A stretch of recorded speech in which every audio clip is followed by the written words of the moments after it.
Okay, I may have said good morning, but I meant good afternoon.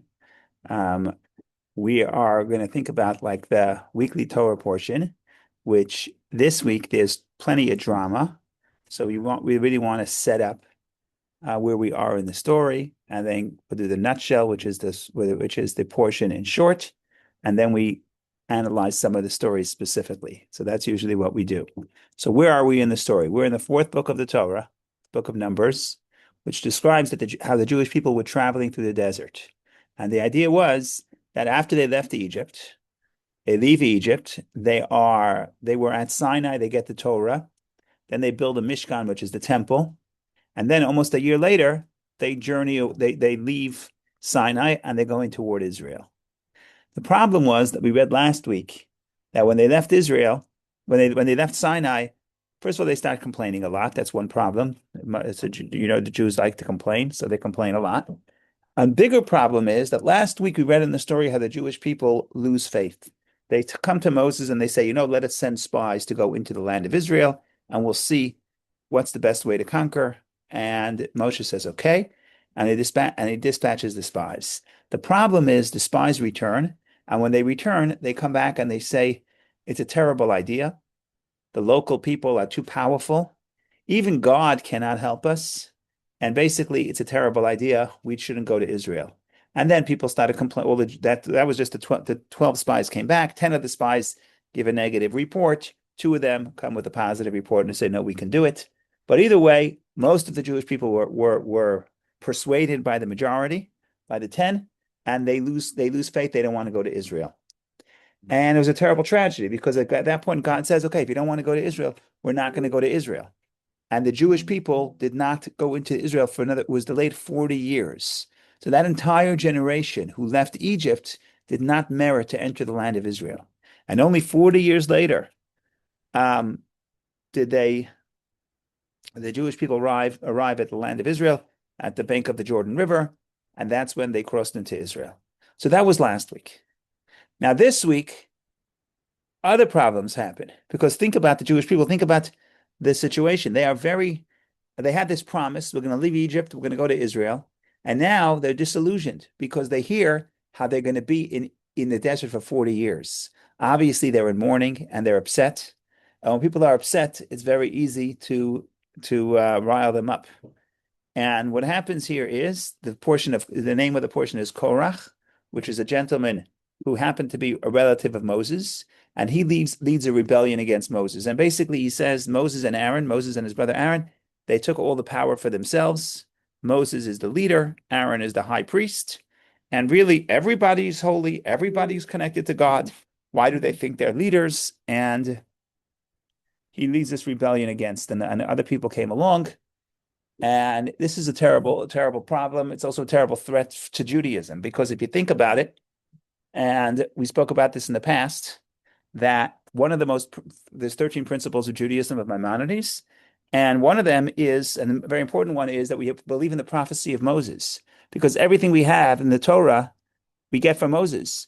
At Sinai, we only experienced prophecy of the first two commandments. It says that all the Jewish people experienced prophecy and they heard the first two commandments. Some people say 10 commandments, depends who you ask. But either way, the rest of the Torah we hear from Moses. So it's basically a trust system. We trust Moshe, that Moshe is a prophet. Why do we trust Moshe? So that's a very interesting discussion. And this is something that's a great contrast between Judaism and all other religions, which we speak about in the past. We spoke about this in the past as well, but I'll say it again because it's very important. Basically, every other religion has the same story.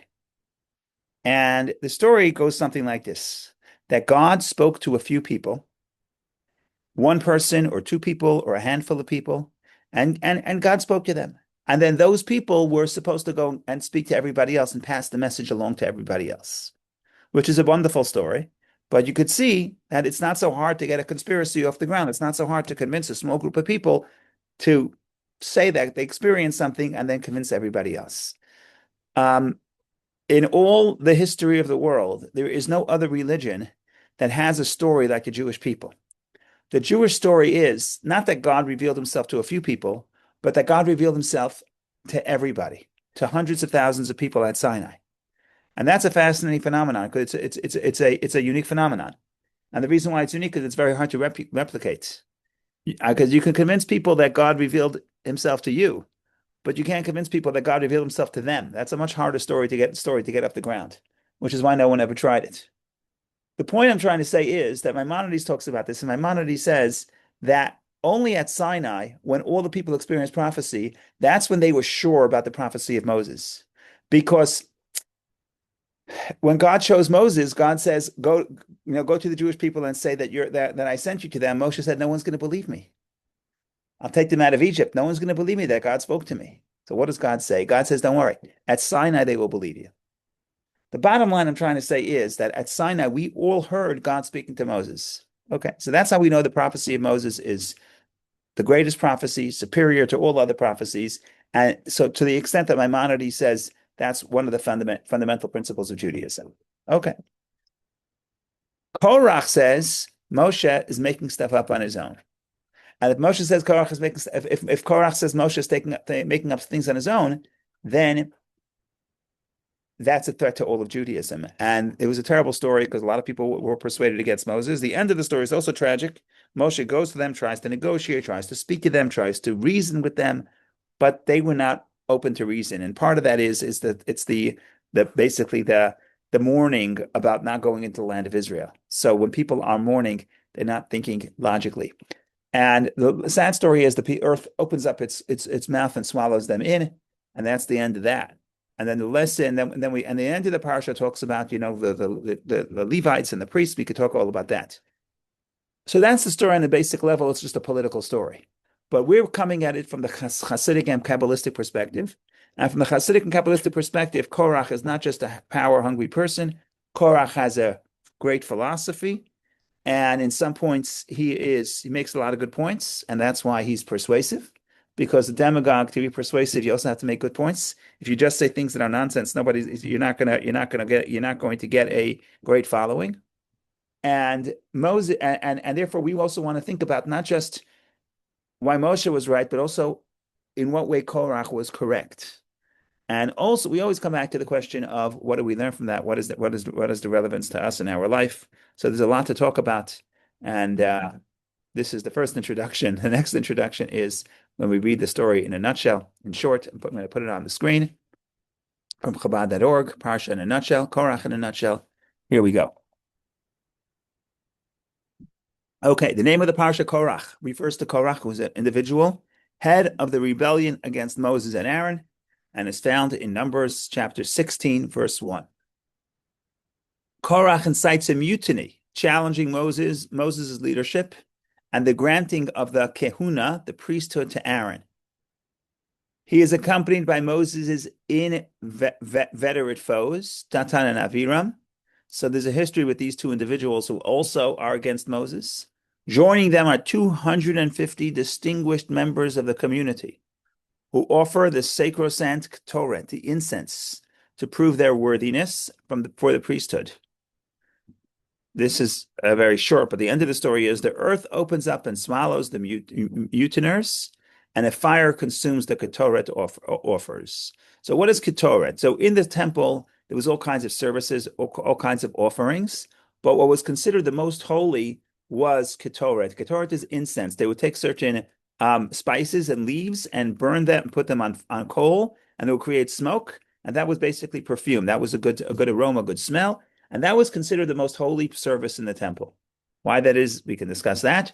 But so at some point, when people said that Moshe made this up on his own and took the leadership for himself and took the priesthood for his brother, so Moshe says, okay, everybody offer incense, and whoever God will choose, he'll be the one that will be accepted. And that's what happened. So the 250 people, they offer the incense, and obviously the Torah says they were killed, and Aaron survives.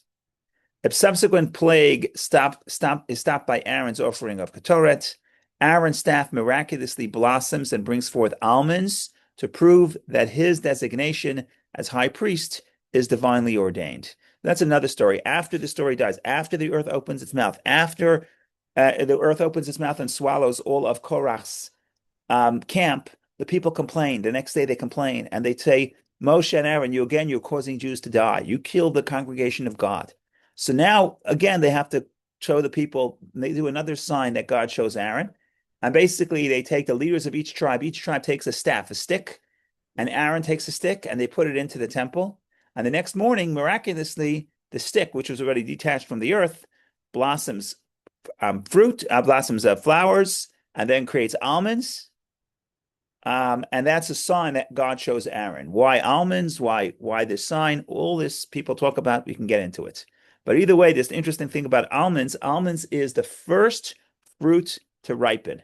If you want to talk about speed, that's the sign so some of this was related to speed, but that's something unique about the almonds. In fact, the Hebrew word for almond is shaked, and shaked comes from the word diligent. It's very quick because it's the first fruit to ripen. It takes the smallest amount of time from the blossom until you get the full fruit or almond. I don't know if you want to call it a fruit, but okay. Finally, the last paragraph, God commands that teruma, uplifting from each crop of grain, wine, and oil, as well as the firstborn sheep and cattle, and other specified gifts be given to the Kohanim priests. Again, this was a story about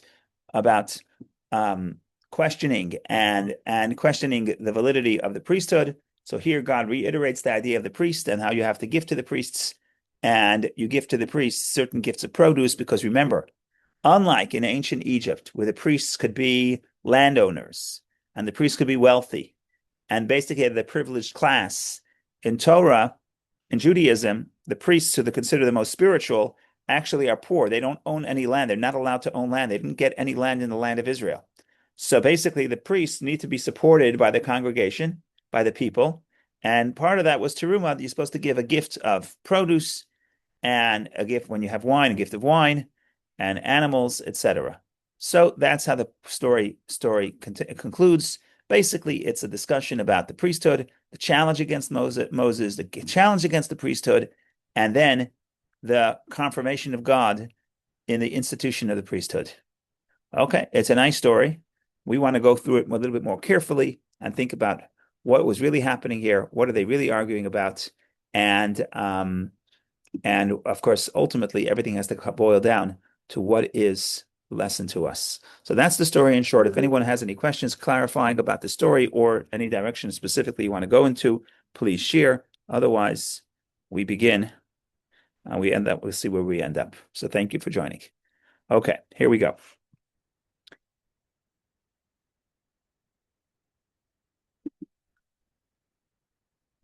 Okay, the best place to start is the beginning. I'm opening up the text of the Torah in Hebrew and in English, and I'm also going to open up Rashi, which is the rabbinic commentary on the Torah, and that's how we get the full story. So where do we start? Korach, the son of Yitzhar, the son of Kahat, son of Levi, took himself to one side along with Datan and Aviram, the sons of Eliab, and the son of Pelet, and On, the son of Pelet, descendants of Reuven. So these are the people in his camp. They confronted Moses together with 250 men from the children of Israel, chieftains of the congregation, representatives of the assembly, men of reputation. They assembled against Moses and Aaron and said to them, "You take too much upon yourselves, for the entire congregation are all holy, and the Lord is in their midst. So why do you raise yourselves above the Lord's assembly?" This is a very powerful verse. They make very good points, and it's not so easy to understand where they went wrong. So before we figure out where they went wrong, we have to figure out where they went right. And there's a lot to think about here. So what are they essentially saying? They come before Moses and Aaron and say, "You guys are taking too much power for yourselves." And here's their claim. And I'm going to ask you in a minute if their claim is right or wrong. This is their claim. They say, "For the entire congregation are all holy, and the Lord is in their midst." God is with everybody, and everybody is holy. So why do you raise yourself above the Lord's assembly? Why do you make yourself greater than everybody else? And what they really are saying, we'll read from Rashi. Rashi elaborates. When you read Rashi, it says, actually, Rashi makes their point even stronger and proves their point. So it gets very hard to figure out what did they get wrong? What are they saying wrong? So here we go. What does Rashi say? All are holy. All the Jews are holy. Says Rashi, all of them heard the words of the commandments at Sinai from the mouth of the Almighty. And this is what I said earlier, that every other faith, God speaks to the prophet and the prophet speaks to the people. So obviously there's a hierarchy. Who's closer to God? The prophet is closer to God than the rest of the people. But Korach says, with the Jewish people, there's no hierarchy. God spoke to everybody at Sinai. So everybody's the prophet. And he doesn't elaborate, but before Sinai, God in fact tells Moshe, you will be for me a kingdom of priests. In other words, there's no such thing as a class that's separate and a part of everybody else. All Jewish people are like priests. All Jewish people have a relationship with God. Not like other religions where you have the clergy whose job it is to stand between you and God and pray for you. That's not the way Judaism works. Why do you need Moses? Why do you need Aaron? That we'll talk about later. But their claim is a very good claim. God spoke to everybody. And Rashi reiterates it in the next passage. So why do you raise yourselves? So they say, if you have taken kingship for yourself, okay, kingship, we need a political leader, that's fine. You should not have chosen kahuna, priesthood, for your brother. Not only you heard at Sinai, I am the Lord your God, the entire congregation heard it. So again, they reiterate the same point. That why do you think you're so great? You're the prophet. You think that God chose you. In Judaism, God chooses everybody. God speaks to everybody. And that's what's unique about Judaism, that there is nobody stands between the common person and God. Everybody stands before God equally. So that's their claim. And therefore they say, why are you the leader? And Moshe, of course, hears it and he doesn't know what to do. Moses heard and fell on his face. Basically, Rashi describes this is their fourth major sin, and every time they sin, God wants to wipe them out, and Moshe has to convince God to let them to forgive them, and it's like he's getting tired of this. He's like getting weak. He's like saying, I don't know if I can keep doing this, and eventually he negotiates and tries to negotiate, but it ends up how it ends in a negative way. But the point here is that seemingly their claim is a very good claim, and now you understand why they're so persuasive because it sounds we're all equal. There's equality. We're all the same. We all stood before God, not only equal in our rights, but we're also equal in our spiritual sense. God spoke to all of us. So why are you making yourself greater? Now, this is a very, very, very powerful statement. And it's also actually very persuasive because in some ways it is true. All Jews are equal. God spoke to everybody. The prophet is not categorically different than anybody else. So the question is, where did they go wrong? That's a very good question. Probably there's multiple ways to answer, but it's definitely thought provoking. Because again, if I say let's read the verses and say what statement did they say that's wrong? They said everybody's holy and God's with everybody. So that sounds like a very, very good, very true statement. So this is what we have to deal with and figure out what they got right, what they got wrong.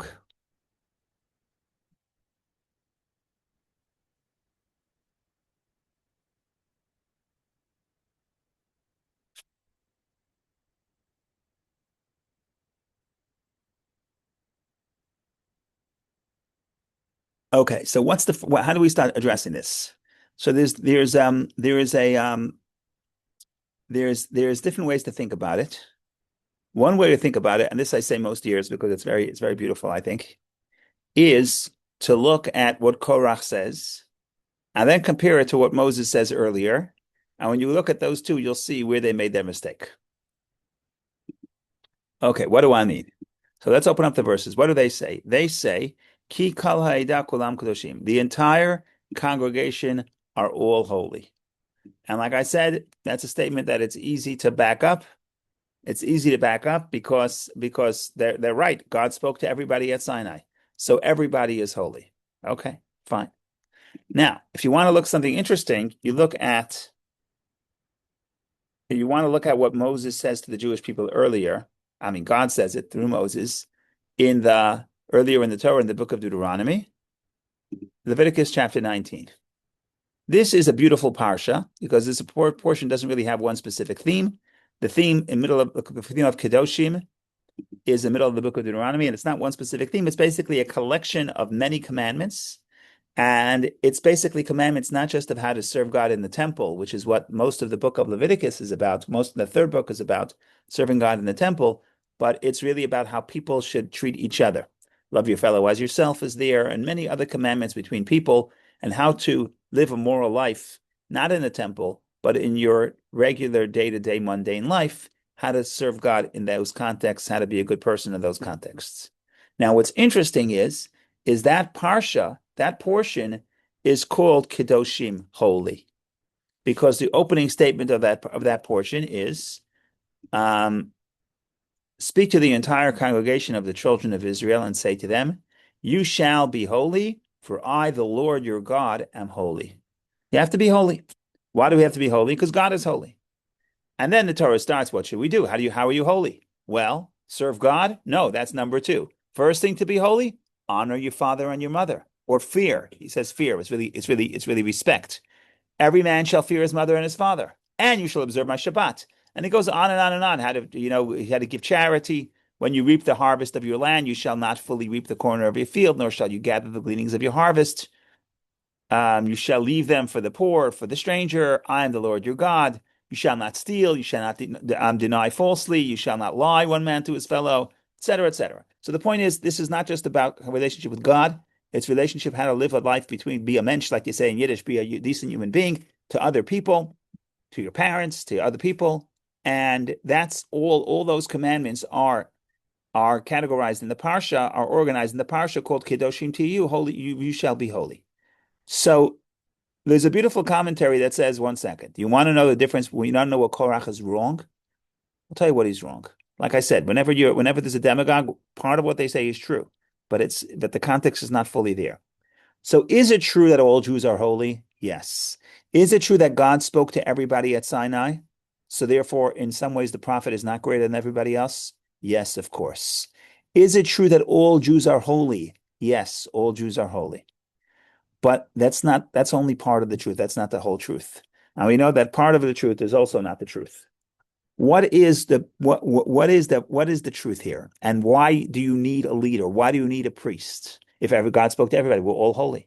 And by the way, who doesn't want to agree? We're all holy. We love to be, it's equality. It's not just a new age thing. In the times of Korach also, that idea is persuasive. Everybody wants to be equal. Everyone's the same. And we're all just as holy. So why do you need why do you need leadership? Why do you need leadership? Or why do you need spiritual leadership?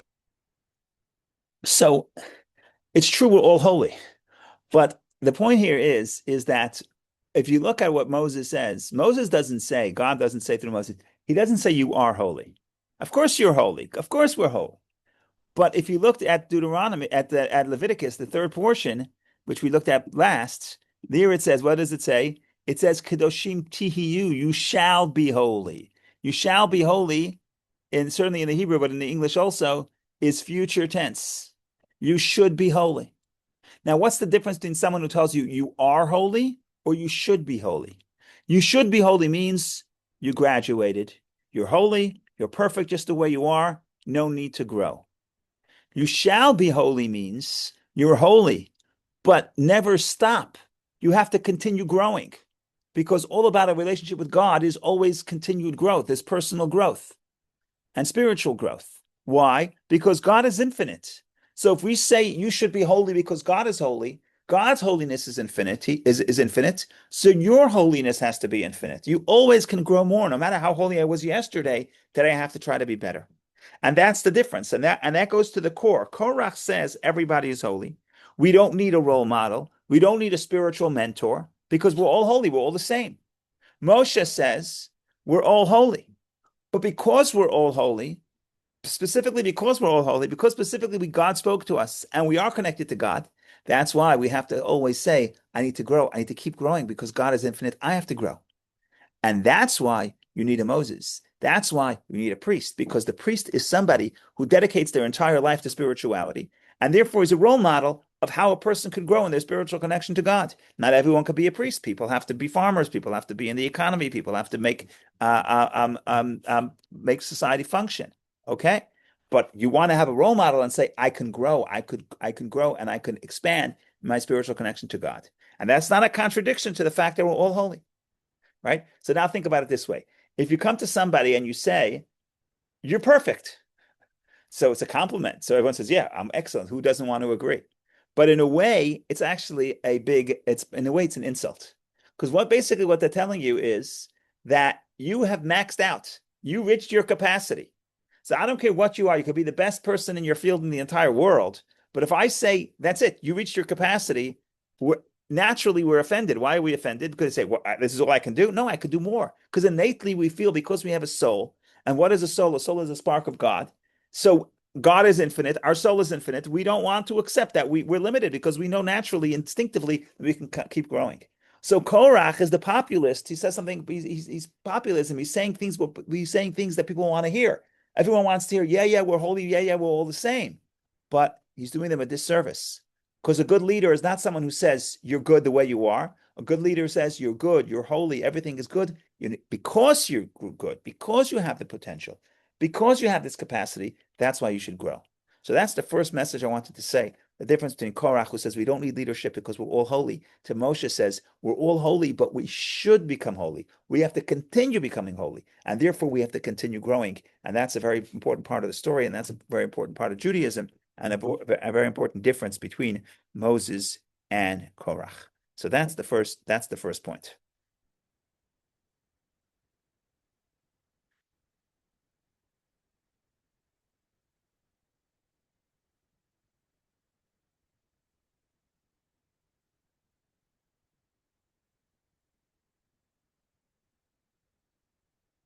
Go ahead, Vicky, please. Well, I think there is a stronger point there stated in verse 3, when they say that why do you exalt yourselves over Yeah. congregation of Israel? It's not you, it's Hashem appointed. Moses even didn't want to do it. That's true. That's true. You're right. Moshe, the Torah, we read about this. Moshe is very humble. Moshe doesn't want the job. So that's true. But that's the attack on Moses. But some people say that that to get to that point, he actually goes to a more fundamental question. And the fundamental question is, it seems like a modern question, and it certainly is modern today, but even then, so then they were ahead of their times. But his claim is a very modern claim. His claim is that people are equal, everyone's the same, and everyone's the same. There's no reason to have leadership. There's no reason to assume that you're better, right? I don't have to tell you. 20th century, there was, you have all kinds of examples of political theories that say that equality, and the name of equality, they wipe out all hierarchy. And in some sense, it sounds very liberating, but in the other sense, it can break down society because hierarchy basically means people should strive to, in some sense, certainly a spiritual hierarchy, is people could strive to grow. And if everyone's the same, and if everyone's the same, then it doesn't matter what I do. If it doesn't matter what I do, then it doesn't really help me. It doesn't really matter. It doesn't really encourage me to grow. So you're right that they were attacking Moses, and they were popular. It was populism. It wasn't true. Moshe was humble. Moshe later, what Moshe is going to say like this. Moshe says as follows: when Moshe is negotiating with them, we're trying to talk to them. He says something very interesting. He says, "This is a very beautiful thing." He says, "This is so nice." Um, Moses was exceedingly distressed because basically he goes to them, especially these two individuals, Datan and Aviram, who are all troublemakers, and basically they say, we're not talking to you. You took us out of Egypt and you to kill us in the desert. We're not talking to you. We could read those verses. That's very poetic too. But let's read what Moshe says. Moshe says, Moses was exceedingly distressed, and he said to them, and he said to the Lord, "Do not accept their offering. I have not taken a donkey from a single one of them, and I have not harmed a single one of them." What does Moses say? I've been the leader at this point for a few years. He says, I didn't even take a check. I didn't take a paycheck. I didn't even take a donkey. What donkey? So here's a beautiful donkey. Let's read Rashi. Rashi says, I have not taken a donkey from a single one of them. I did not take a donkey from any one of them, even when I went from Midian to Egypt. And I placed my wife and sons on the donkey to ride. And I should have taken that donkey from their property. I took only from my own property. Beautiful. What is Rashi saying? Moses didn't want to be the leader, like Vicky says. He didn't want to be the leader. But he's in Midian, which is neighboring to Egypt, and he's in the desert, and God speaks to him, and God convinces him, and takes God 7 days to convince him. Finally, he's willing to go. So he takes his family and puts them on the donkey. And then the donkey, he's going to Egypt. Now, you would think Moshe, he should bill the donkey as a business expense. He doesn't want to go to Egypt. He's going for the people. So at some point, you should go to the community and say, please reimburse me for my expenses. Please pay me back my donkey, the cost of my donkey to ride from Midian to Egypt. And Moshe says, I got nothing from them. I didn't ask them. I didn't even take a donkey from them. So obviously Moshe is not in this for personal gain. If he was in for personal gain, he would have filed a reimbursement, at least a reimbursement. Maybe also charge them for his services, but certainly file for reimbursement. And here, so it's clear that what they're saying is not true. But when we read the Torah, if Korach was successful, it's because in some ways what he's saying is true. That's how manipulate someone wants to manipulate the masses. That's what you do. You say something that's true, but it's not the full truth. And the reason why he's so successful is he says something that's true, and that is that all Jews are holy, and that is that the prophet is not categorically different than everybody else, and God speaks to everybody, and we don't have a hierarchy before God. Other religions, you have to pray to the person, you pray to the leader, and the leader prays on your behalf. No, we all stand before God. You have a direct relationship with God. We all stood at Sinai. That's all true. But the next step is wrong. Then he says, you know what? So you don't need a leader. You don't need priesthood. You don't need someone who's just dedicated to spirituality. Everybody's the same. So the farmer and the priest are just as holy. That's a mistake. Why is it a mistake? Of course, they're both as holy. But the question is, what's going to inspire future growth? Like I said, it's not just, am I holy? That's the wrong question to ask. Of course, the answer is yes, you're holy. The question is, does that inspire more holiness? Does that inspire more growth? If you have a relationship with God, a true relationship with God means keep growing. So for that, you need someone who's dedicated to teach how to grow and how to become a better person and how to expand, because everybody else is busy with other things. So they have to come and learn and inspire themselves and keep inspiring themselves. So what I'm trying to say is, of course, you're right. Of course, Korach also says things that are untrue, specifically about Moses, because Moses was not in it for his own personal gain, as Moses himself says. But we have to separate the nonsense, what Korach says, which is Moshe is in for his own gain, to the philosophical points that he's saying, which are actually compelling. And if we keep going down this path, maybe we'll elaborate more on Friday, but the Kabbalah talks about, the more Kabbalistic you get, the more you see that Korach had very good points. And in some sense, what he's saying is premature. So you have to separate from the kernel of truth that started this rebellion. Once people are in a fight, then they start throwing mud. Then they start saying things that are not true. They get emotionally involved. Their ego gets involved, and then they say things that are not true. But still, you have to think about what is the kernel, what is the truth. And of course, the lesson to us is Korach is the voice that tells you. And by the way, it's a true voice that you're good and you're holy and you're perfect. It's true. It's all good. It's all good. But the Moshe is the voice that tells you you have to keep growing. And that's a very important thing. And if you think about, so today's Tuesday, the 1st of Tammuz, and Thursday is the yahrzeit of the Rebbe and the leader of Chabad, who passed away in 1994, as we know. And the Rebbe had a very interesting thing, because on one hand, the Rebbe valued every single mitzvah. Somebody does a good deed. Any good deed was like infinitely valuable. On the other hand, you could never make the Rebbe happy. People will come and say, I did this, I did that. Whatever people said, he always wanted more. And on one hand, that's like a very bad boss. Can't make the guy happy. But on the other hand, what's really a compliment. It's like, don't be satisfied with what you did. You can always do more. And that was the Rebbe's constant attitude, but both are true. No matter whatever you did was infinitely valuable, but whatever you did, you shouldn't be satisfied and you should try to do more. And that's what a good leader is. That's what a good Moshe is.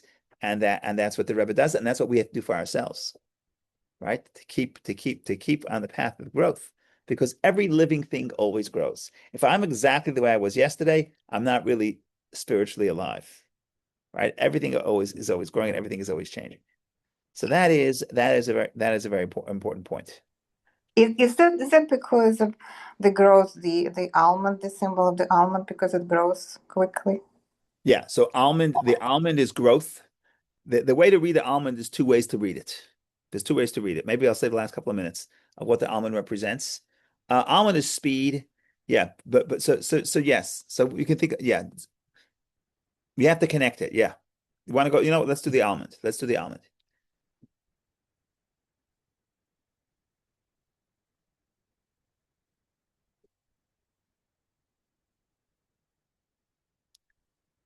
One way to read the almond, let me see who says it. Let me look at my notes. Who says this?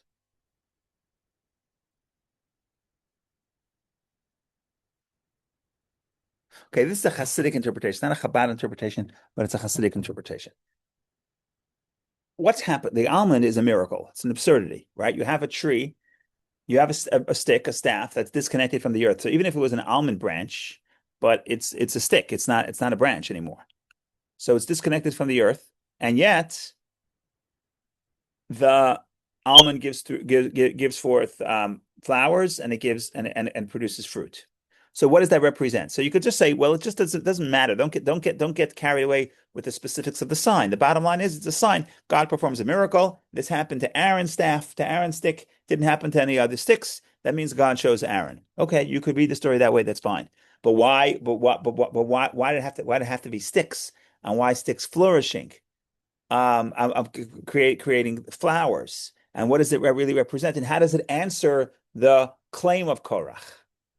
So here, there's all kinds of ways of doing it. I think one interesting way to read it. It could be read the other way also, but one interesting way to read it is basically what it's saying is that when God says that Aaron is a priest, and therefore Aaron's sons after him are going to be priests, and they have a specific a spiritual mission that other people don't have, comes along with a spiritual advantage, but also, like I said, in Judaism, it always comes with a monetary disadvantage. Unlike in other cultures, especially Egypt at the time, but for most of history, where the priestly class were the protected class, and they were the wealthiest, and they were the richest.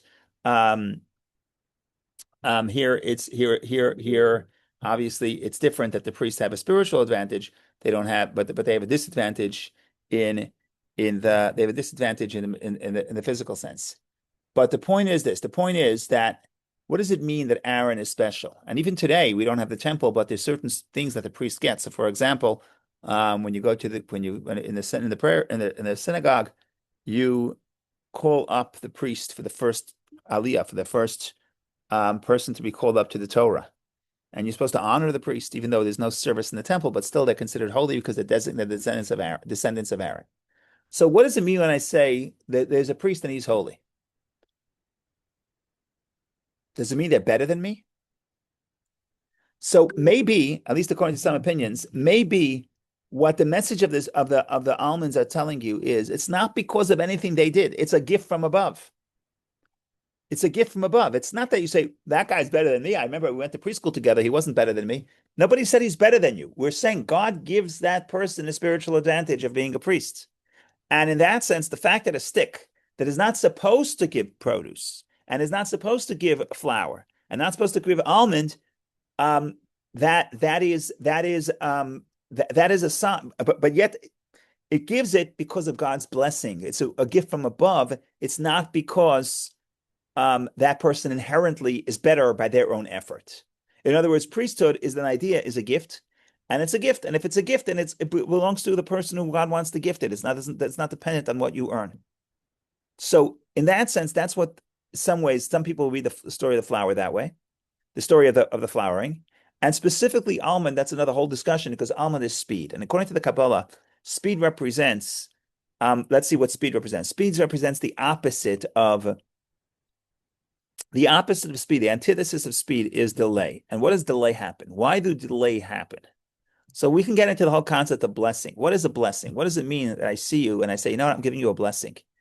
And that blessing is going to have an effect. Talmud says that you see in the Bible that even simple people who bless and the blessing takes effect. So if I tell you, I see you in the street and I say, I give you a blessing that, you should have a good year, for example, or whatever else it may be. And we believe that it has a spiritual positive effect and it's going to have an effect on you. Even if I am not righteous or I'm not holy, I'm not a special person. If you get a blessing from a special person, and certainly, but even a common person, the Gemara says, the Talmud says that you should not, you should not, even a blessing of a person, you should not treat even a blessing of a simple person lightly. Any blessing has power. Why does a blessing have power? So what's the mechanism of blessing? So according to the Kabbalah, it works something like this, that when the Hebrew word for blessing comes from the word to draw down. And blessing basically means to draw down the potential that you have in your soul and bring it into your conscious mind and bring it into your physical life. So everybody has more potential than they actually access. But a blessing is that I give you the blessing, it's almost like encouragement and the confidence that you could tap into your potential and bring the potential down. So now, in the spiritual sense, there's many spiritual worlds, and you have this blessing, you have this potential. But then every time it has to come down into a more practical way, there actually could be delay. And delay is you have to rethink if I really want to do it. And speed means it doesn't go through that delay process. And the power of Aaron is to inspire you and to inspire you to make it happen, to bring it down. So, for example, let's say I have an idea that I want to do something. I have an idea. Just because I have the idea, it doesn't mean I'm going to do it. Why? Because in the idea, it's still abstract. And then it has to become more practical. And when it comes more practical, when I'm going to think about the opportunity arises, and then I say, do I really want to do this? Maybe yeah, maybe no. Is it just an idea or do I want to get emotionally invested? And even once I get emotionally invested, now I really want to do something for you, then I have to actually get up and go to the store and choose what store I want to go to and then figure out what I want to buy. Today you can do it on Amazon, but in the old days, you have to actually get up and actually do something. And basically, any step, if you want to talk about the chain of evolution within the spiritual worlds, but also the metaphor within the person himself, from my mind to my heart to my speech to my action, an idea has to go through many steps before an idea from the subconscious till the conscious until the action has to go through many steps. And every step there's a delay because every step is I'm questioning, should I do it? Should I not do it? And the person who gets something done is the person who there's speed. From when I decide to do it till I do it, it doesn't get delayed in the process. And the priest is supposed to speed up that process. But the blessing is the priestly blessing. One of the things the priests do is they bless the people. The idea is to allow the spiritual potential that you have to come through all the spiritual worlds until it comes into your life. And from when it comes into your life, from the subconscious to the conscious, to the thought, speech, action, to bring it down, to make it happen in a real way and not to get delayed. Because a lot of things get stuck when you delay. And we talk about on Sundays we talk about the story of the exodus from Egypt. And in Egypt, the enemy is chametz. The enemy is bread that rises, leavened bread. And in Hebrew, letting the bread rise is like missed opportunity. And missed opportunity basically says that I had an opportunity. I wanted to do it, but I wasn't sure if I should do it now or I should do it later. I delayed. And by the time I finished delaying, it's too late. And being free and being blessed is the ability to I have a potential, I have something, I have an opportunity, to connect to somebody, I have an opportunity to do a good deed. Just go do it. Just bring it down to action. So that's what the speed represents. That's what the priesthood represents. And that's what blessing represents. So that's a little bit about specifically why the almond equals speed. And the flourishing of the almonds represents the fact that just because there is a blessing in someone's life and someone has this, let's say in this case the priesthood, it doesn't mean that person is better. It means that it's a gift. And if it's a gift, you can't say, why does that person have it and I don't have it? Because that's what God decided to give to that person. It's like the other staff that did not blossom. You can't ask, it's not fair. How come I didn't get almonds? The stick doesn't get an almond. It's not natural. The fact that you have this unnatural gift, the person has that gift is because God gave them that gift. So that is a little bit about the almond. Okay, we have a few minutes left. I want to make another interesting philosophical point, also related to Korach, but also very relevant to today when a lot of people are getting swept up in the idea of equality and we're all the same and all people are the same and all people are the same. But that's not the whole story. It's only part of the story.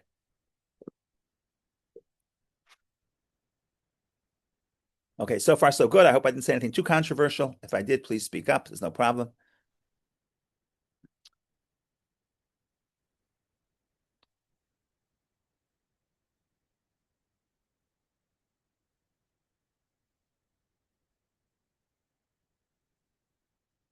I'll start with the philosophical point and I'll try to bring it down to the actual story. One of the big ideas of Judaism that is a revolution, and today we take it for granted, but was not at all the common understanding at all, in the ancient world, even in the sophisticated ancient world, was the idea that everybody's created equal. We're reading about it. It's 250 years from the establishment of the United States and the Bill and Declaration of Independence. It says we believe that all people are created equal, and it's not at all clear that all people are created equal.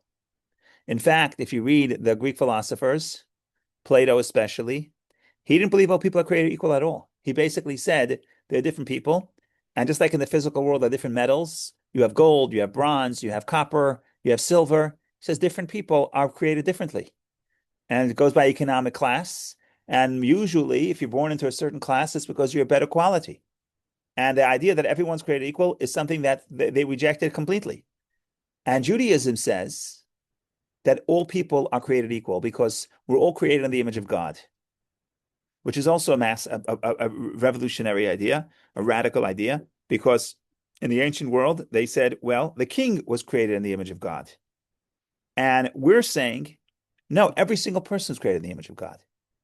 So that is a revolutionary idea that you cannot really, you cannot over dramatize this, because the effect on Western civilization to what we understand today as human rights, is everyone being equal. There's no other source that it comes into Western culture other than the Torah, other than the book of Genesis, where the Torah says everybody was created in the image of God. And that makes us all equal. Okay. The problem with everybody equal, there could be many problems, but the problem is that if we're all equal and we're all the same, then what is my uniqueness? In other words, if the word would be, I'm dispensable. If there are 8 billion people and every single person is the same, so then you don't need me because there's another 8 billion of me and we're all equal. So that's the more sophisticated message of Judaism. On one hand, we say all people are created in the image of God. And in some sense, that's why everyone has equal rights. In some sense, we're the same. We all have a spark of God. On the other hand, we say each person is unique. And the Torah talks about this and says that because the first person created, Adam, which is another story, if it was just Adam or Adam and Eve as one being, whatever the case is, the Torah talks about this, and the Talmud makes a big deal that the story in Genesis is that the first person was created alone, a single person. Why a single person? There are all kinds of reasons. But one reason is to tell you a person was created alone because to tell you that every person is unique. In other words, all the people that we have in this world, all 8 billion people,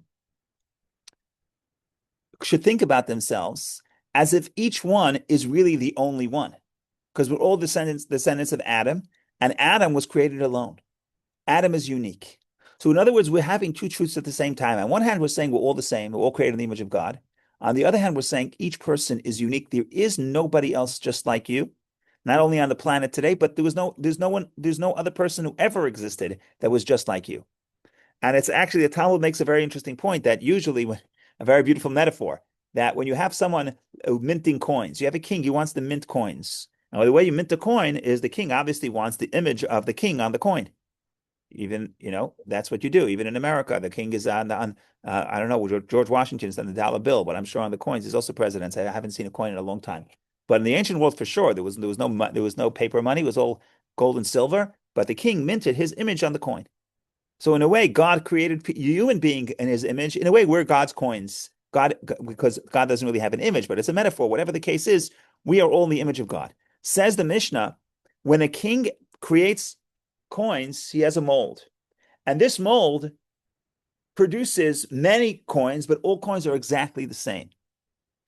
Here, with the way God creates the human being, is an unbelievable thing. We're all the same. We all have the same. We all have basically the same organs and the same. We all body parts are the same. Yet no two people look alike. Why do two people look alike? Because if two people were exactly identical, then I would say, what's my uniqueness? So even in the physical sense, no two people look the same, because spiritually speaking, no two people are the same. In other words, what I'm trying to say, long story short, is saying we're all equal in the sense that we're all created in the image of God. We're all equal in the sense that we all have a part of God within us. But just to say we're all equal is not the full story. It's actually not even inspiring. We are all unique. We're all equal in some sense, but we're all unique in the other sense. And unique means each person is distinct and each person is different. Korach doesn't want to look at that distinction. Korach wants to say we're all the same. And if we're all the same, that creates, it looks like it's creating equality, and it looks like it's creating everybody it's equalizing and therefore bringing peace to society. But the reality is it's actually the opposite. Because for society to function, everybody has to find their own uniqueness and actually excel in what they are good at. And not everybody should be a doctor, not everyone should be a lawyer, not everyone should be a farmer, not everybody should be a spiritual seeker. Everybody has something that they can contribute, and you find that which you could contribute the most, and that's what makes you unique, and that's what you should try to pursue and express your individuality. So we have this both ways. We want to say everybody is the same, but everyone is an individual, meaning different. And the same is true to what Korach is saying. Korach is saying that equality means no distinction between people. But the Moshe says, and he says this, basically he says Boker, what he basically says is, he says tomorrow in the morning, God will show who he chose. Why does that have to be in the morning? Why can't you do it this afternoon? Why do you have to wait till the morning? So there are all kinds of reasons. But Rashi quotes a reason. One of the reasons Rashi quotes, he says, is that a very interesting thing. You cannot wipe away the distinction between day and night. Let me find it for you. Hashem.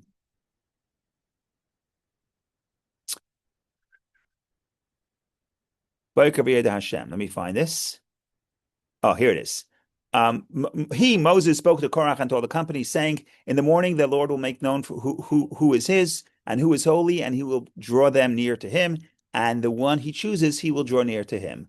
Says Rashi, why do you have to say the morning? Medrash Agada. Okay, where am I? The Midrashic interpretation of Boker morning, rather than Machar tomorrow, is Moses said to the Kohen, to Korach, "The Holy One, blessed be, assigned boundaries in his world. Are you able to transform morning into evening? That is how possible it is for you to undo this. As it says, it was evening and it was morning, and he separated. Similarly, Aaron was set apart, separated to sanctify him. Meaning to say, the world is all about distinction. There's morning, there's night. You can't blur the two. So too between people, there's distinction. Aaron is separated from everybody else. In other words, Korach wants to blur the distinction between people and say we're all equal, therefore we're all the same. But Judaism says we're all equal, but we are also unique. And every person has their own unique mission. And if you're a priest, you should be a priest. And if you're a farmer, you should be a farmer. And whatever it is that God blessed you with, you should find that voice, find your own uniqueness, find the uniqueness of your soul, and express it. And don't look to say for a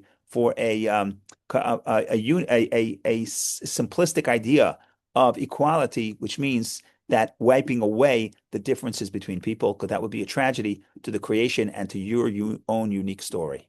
So there's a lot more to say. Maybe we'll talk about more on Friday, but this is a little taste just to get you a little bit wet, get your tongue a little wet for the for the parsha. We'll stop at 1 o'clock because we don't like to go overtime. But if anyone has any, so the class is over. But if anyone has any questions you want to ask, you want to share, you want to disagree, please go right ahead. Otherwise, everyone should have a wonderful day, and thank you so much for joining. And we should see each other again in good health. Thank you very much. Thank you, Rabbi. Thank you. Thank you, Vicky. Thank you, Kalina. Thank you very much. Thank you, Robert Feldman. Thank you. Have a wonderful day. You too.